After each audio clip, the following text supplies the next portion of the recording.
Donc je vais vous lire un passage assez révélateur de ces situations, donc de cet accompagnement avec ma mère.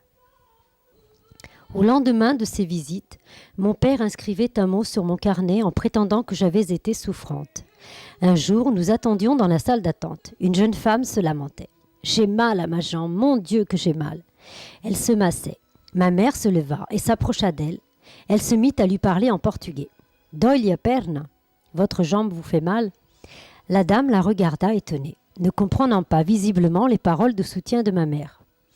Voyant le regard sidéré de la jeune femme, ma mère réalisa qu'elle n'était pas au Portugal et revint s'asseoir toute gênée. Une autre fois, j'accompagnais Adelina qui venait d'arriver au pays. Elle avait une petite fille qui était suivie régulièrement au dispensaire.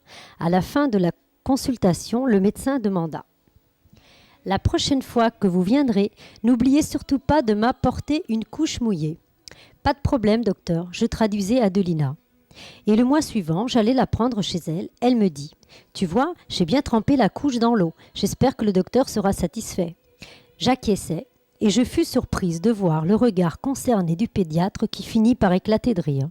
« Non, vous n'avez pas compris. » Adelina me regarda. Nous réalisâmes soudain ce que le docteur voulait.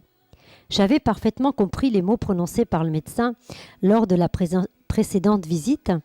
Mais comme au village, nous n'avions que très rarement l'occasion d'évoquer des consultations chez un médecin, et encore moins celle de parler d'analyse, nous avions interprété la demande du docteur en fonction de ce que nous savions faire et de ce que nous connaissions. La preuve était faite qu'une traduction n'est pas seulement une connaissance des mots, mais implique un vécu qu'il faut acquérir.